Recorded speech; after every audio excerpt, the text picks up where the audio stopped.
Hey, this is Brent Leary, and wow, it feels like it's been so long since did a conversation, but quite honestly, it was just last week, so it hasn't been that long at all. Welcome to the BBC, as I like to say. It's not that BBC because I definitely don't have a British accent. It is the Brent Broadcasting Channel, and with me today is Clark Twiddy, who is the president of what do you call it? Is it Twiddy It's Twiddy and Company. Properties? Twiddy and Actually, it's Company. Twiddy and Company on the Outer Banks. Brent, it's great to be here. Thank you for the opportunity to join you today. Oh, this is great. And it's actually really great timing. And we'll talk about that in a minute.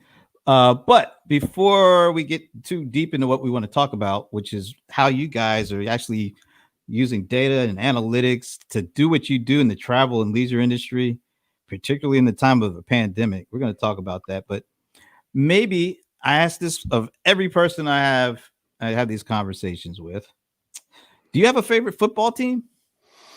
I do, Brent. I know you're an Atlanta guy, so this might come out the wrong way, but I'm a Dallas Cowboys fan. But I will say I married into it. My wife is from Dallas, and I think that was actually in our vows somewhere. So I'll say Dallas Cowboys Wow. at the pro level. At a college level, I'm a Texas A&M and a Tennessee guy.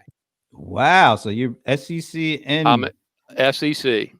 yeah, I forget what Texas is in now. Is it the Big 12? Because I lose kind of count on these Yeah, things. we just kind of move all around. So we're A&M. We're in the SEC for today.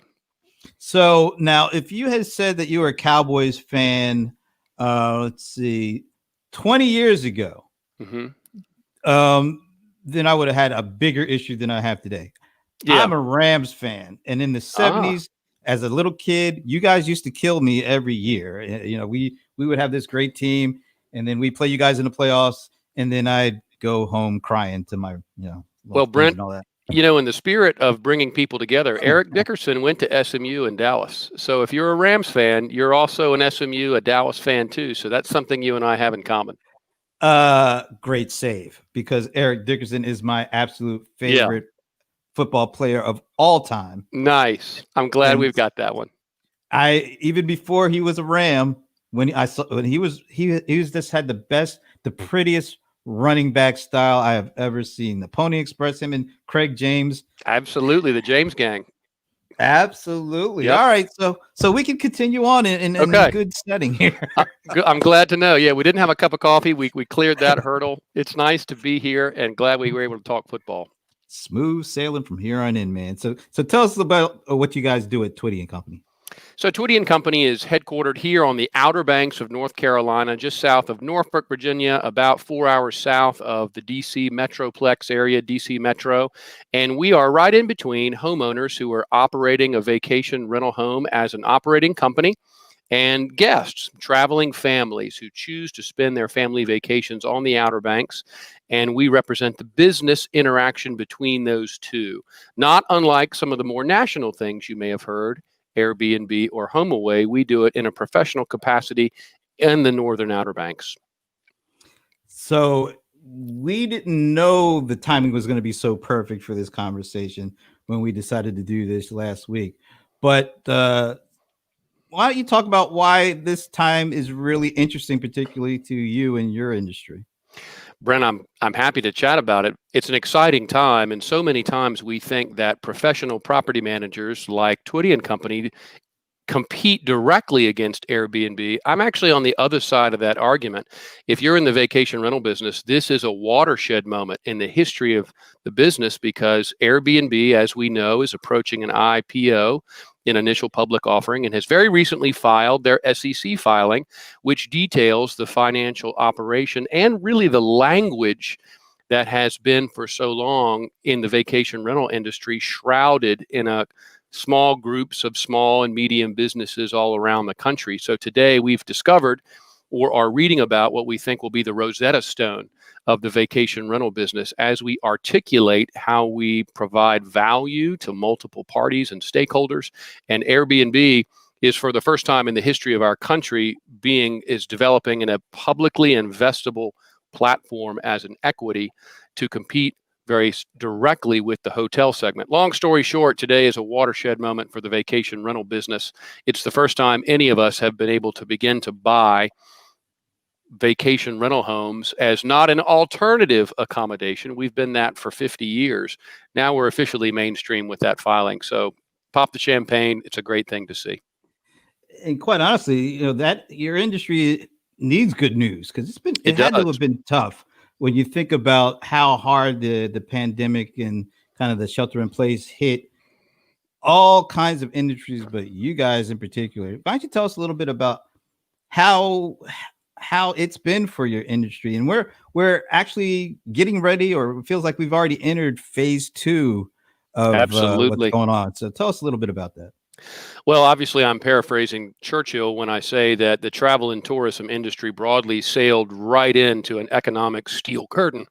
Excuse me. If your business, no matter the business, is impacted, or it works rather in travel and tourism, as we do, and is deeply rooted in personal interactions, as ours is, it is a incredibly disruptive period of time. Although I will say there are some proverbial green shoots in this.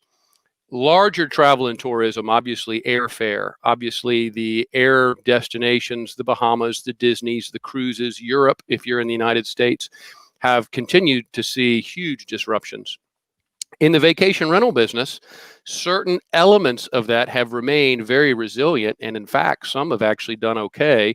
Drive to destinations that were close to major metropolitan areas. Airbnb's SEC filing yesterday echoed that.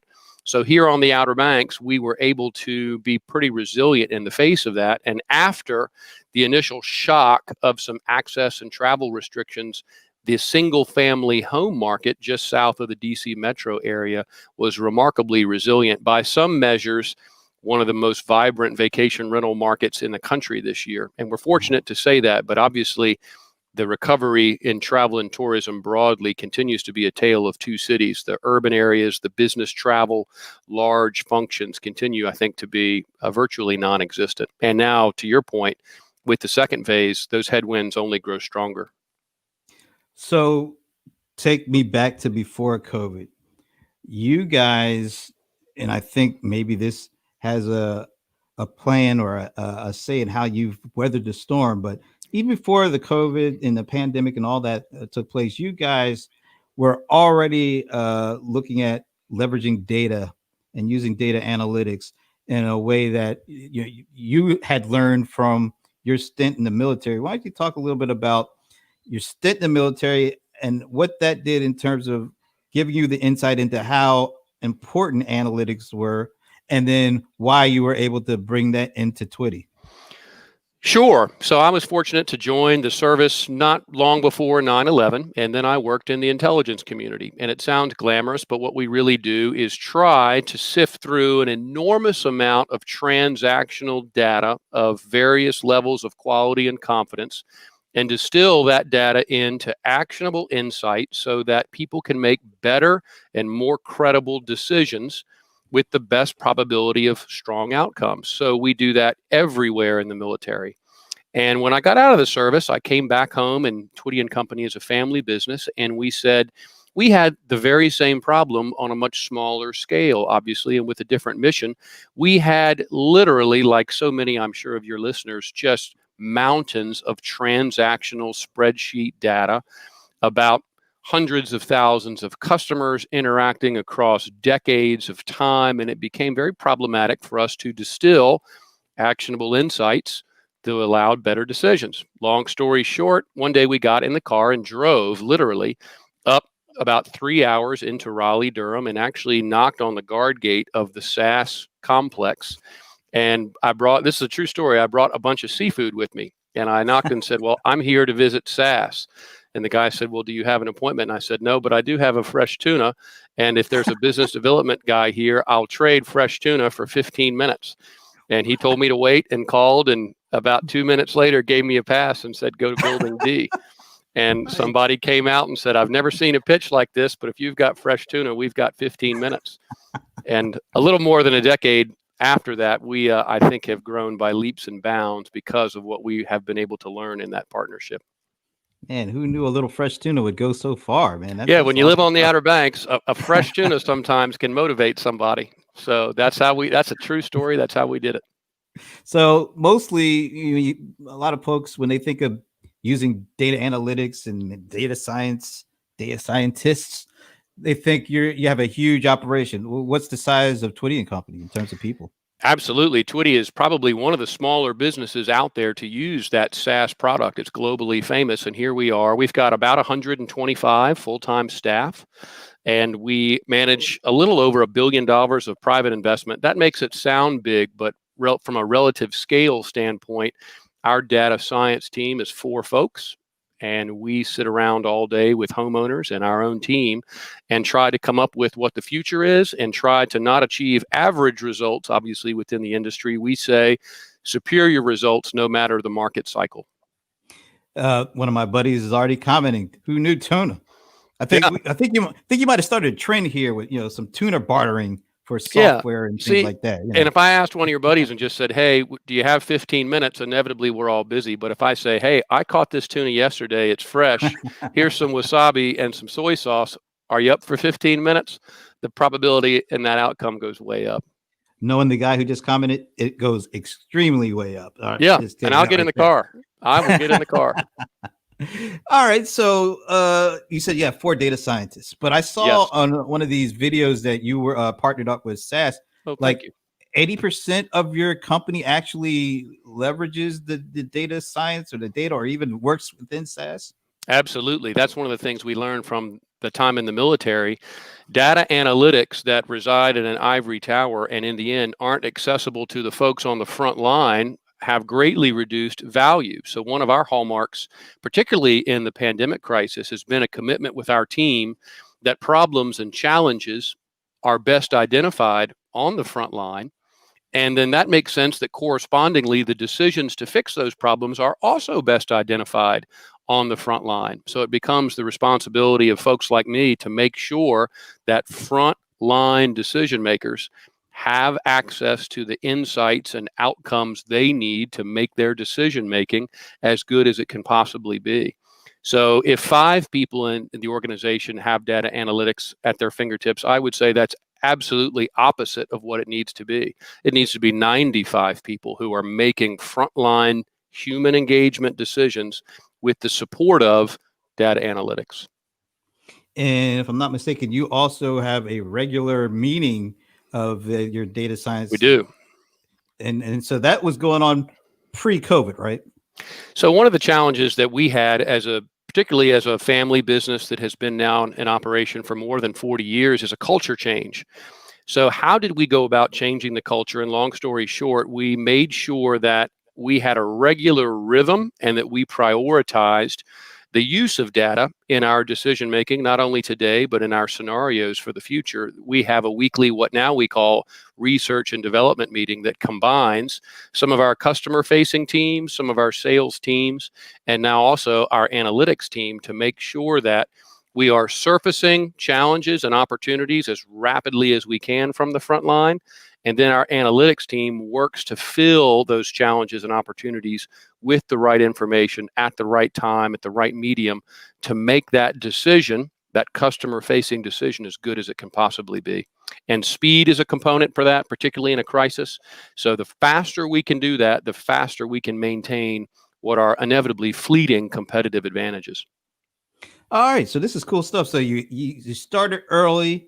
You brought the analytics in from after you were Yep, removed. You absolutely. left the military. You brought in the technology. You got the people using the technology. You brought in the right people to use the technology, and then you had this weekly kind of meeting, this weekly rhythm to making sure that everybody's in sync. Everybody's looking at the data. Everybody has an opportunity to kind of show and tell what they're seeing.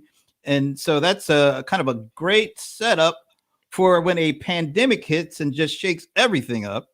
So what Absolutely. did having that background, having that already years of experience and building the team and getting the right rhythm, how did that impact you when basically the world just fell through?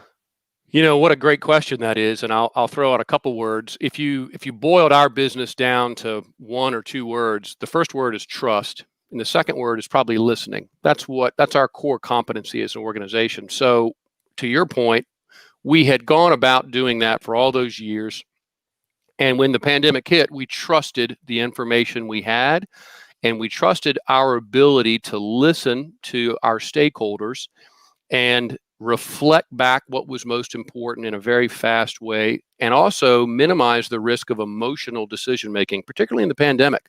We were all dealing with more stress, more anxiety than we ever had. And if you're a human being, that influences your thinking. It certainly did mine. But we trusted our ability to make data-driven decisions. And at the same time, we didn't necessarily seek credit for that. We didn't toot our horn and say, look what we have, but credit is related to the word credible.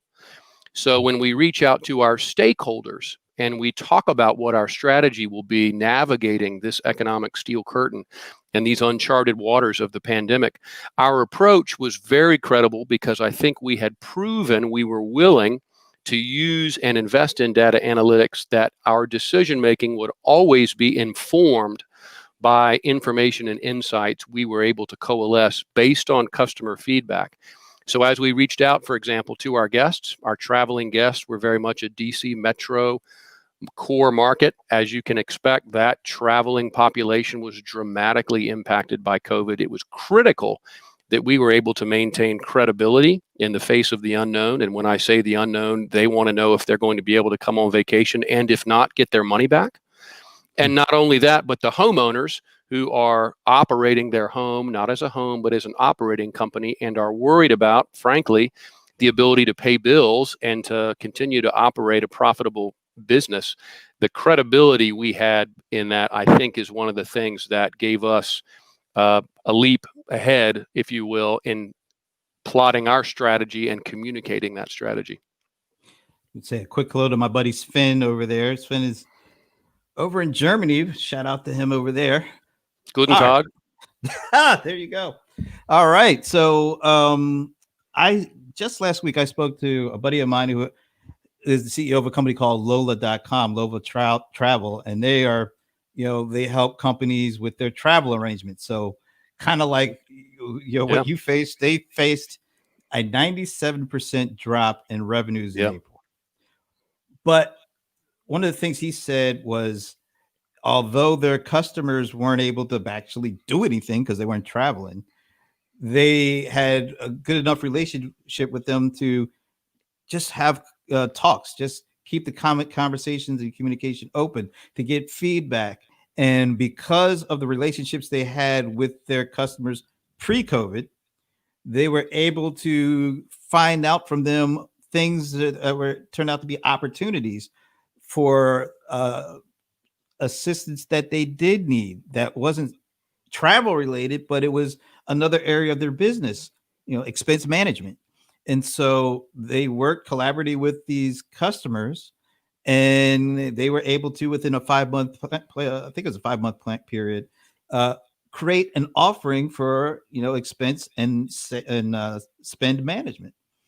And then they were able to launch it, and guess who were the first folks to use it? Their travel customers. So talk about the importance of the relationship you had with customers pre-COVID that has allowed you to weather the storm and even do better than weather the storm in the midst of this.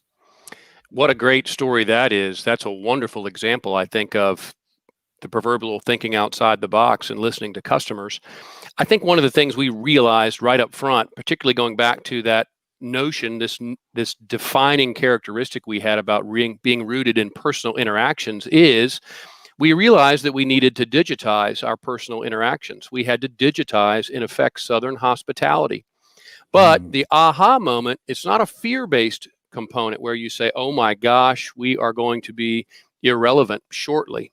We recognized that this was a time for empathy, and this was a time for consideration, and we recognized that our stakeholders needed empathy and Southern hospitality in a way that they hadn't before. It's not just limited to the Outer Banks, which is to say we reached out, we decided we would stay in touch with our customers along every step of their pandemic journey, not just their time here on the Outer Banks, but giving them the peace of mind to communicate what we're seeing, how we can give them something to look forward to. One of our covenants with guests has always been, we hope the Outer Banks is one of the best weeks of their lives. And I will say, from a personal lesson learned, we were able, in a time of incredible uncertainty, to generate, I think, a lot of trust and credibility through one specific behavior. And it was a personal lesson learned from me. We acknowledged what we didn't know. We acknowledged and owned our own mistakes as we inevitably stubbed our toe along this journey. We held, for example, town halls with our homeowner community, over 1,000 homeowners. And as they would submit questions and answers, you can imagine not all of them are positive about what we're doing. There is some very rational disagreement. We read the dissenting opinions and the disagreeing opinions. We acknowledged our mistakes when we had too long of a wait. And I think by acknowledging and owning our mistakes, we rapidly created some trust and credibility. Had we gone about it normally, we probably wouldn't have necessarily talked about bad experiences. We would have focused on good only. But I'm disappointed that we had bad experiences. But when we did, we acknowledged it. And then I think built better bridges of trust to our community, so that as travel confidence slowly returned in the summer, we were able to be top of mind and top of wallet, to use a credit card analogy, for folks' vacation spending. You just created a saying that I could see people will be quoting for a few times. I think that's our challenge. Now, how do you and I, obviously from Atlanta, we say, and Southern hospitality obviously is a geographic term, but it applies across the planet. It's consideration for the feelings of others. It's consideration for the things that other people think define their lives, and respect for that. But our insight was that doesn't have to be limited to the Outer Banks. We can do that in other ways, but it all starts on trust and consideration for others. And I hope that becomes part of our DNA moving forward. Hey, I like it. I think it should. And you might also have to throw in a little additional tuna as you talk about that. But, sounds like you're used to that. So you're good. Hey, we've mailed seafood all over the world before. We absolutely. Hey, it works. All right. Yep. So let's look forward a bit. Okay. You learned some lessons, I'm sure, through the first phase of this pandemic. Absolutely. What are those lessons that you're going to take, good, bad, the other, whatever? What are you going to leverage this time around that you took out of the first time around? I could talk big picture, but let me start first with an example that I think is almost counterintuitive. So, largely speaking, the vacation rental industry along the Outer Banks had a record year, no matter the company, and we have 15 very worthy competitors, even locally along the Outer Banks. And the reason for that is not because we were the greatest companies ever. A lot of that reason is because so many of our guests this summer were here as their second choice. They couldn't go to Disney. They couldn't go to Europe.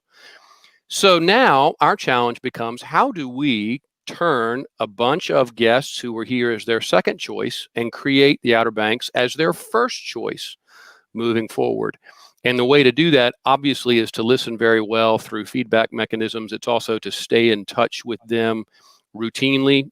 General Jim Mattis, the Marine Secretary of Defense, had that great saying, the speed of relevance, which to me is a wonderful saying. Make sure you are staying in touch with your customers at the speed of relevance. And now I think we're using a lot of data analytics to understand that demand for next year relative to second choicers and first choicers, how to price next year in a radically uncertain environment, which, as we know, continues to be problematic there. But we have to also bring credibility to that. But then even more importantly, how do we continue to stay in touch with guests in a way that's valuable to them in the end? Okay, so I think I know the answer to this next question, but I'm still going to ask it. Please. So, data was important pre-COVID. Data is important during this whole thing. I'm assuming data is going to be even more important once we actually make it through here and beyond that. So I've often thought that data has this non-human quality, that it exists outside of human beings. The pandemic has taught me the exact opposite of that. We see that reflected in academic research. Behavioral finance or behavioral economics is the collision between psychology and economics. One of my light bulb moments from this pandemic has been data is confidence.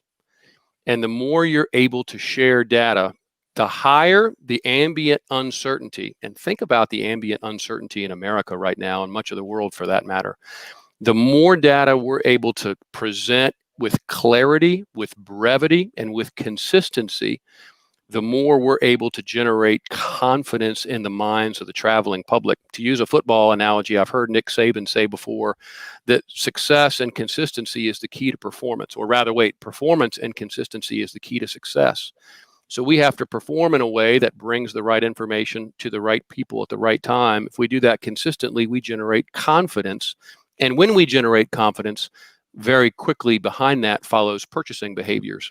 Conversely, where we see uncertainty, where we see hesitation, where we see doubt, is we then see non-purchasing behaviors. So the more we can do to be confident and credible in the eyes of people who love the Outer Banks, I think the better our horizons will be. And we use data to do that. Even when you're seeing communications from us that may not look like data as we so often think about it, I promise you it is data driven. Data in the form of better experiences, basically, right? Absolutely. So, for example, if you and I right now, Brent, were to Google Egypt, for lack of a better phrase or an example, you and I would see different things. I might see vacation rentals in Cairo. You might see a trip, for example, to the pyramids, or you might see a media studio in Cairo, because Google knows our fingerprint. Now, if you always come to the Outer Banks and stay in a particular town or a particular place, an oceanfront home, for example, and you come to our website, why would we show you anything other than what you want and what we think you're most likely to want? So we wouldn't necessarily show you homes that aren't in that town. We might recommend other things, just like Amazon does, that are highly credible. And there's some data out there that says 40% of Amazon recommendations end up in a shopping cart, which is incredibly important when you think about recommendations. We're no different than that. If your home is unavailable, or what we think is most likely is unavailable, the better we make those recommendations, the more likely you are to book those homes and create economic stimulus here at Twiddy and Company, but also for the homeowner, and then your family have a great experience as well. And then we've maximized the probability you'll return again. So, to use a business analogy, annually recurring revenue for us is data is confidence, and always hook people up with tuna, and that'll get you in the front door. How does a small business end up with SaaS, this global company? And it was me knocking on the security gate's door, and he thought I was crazy, but he gave me a pass.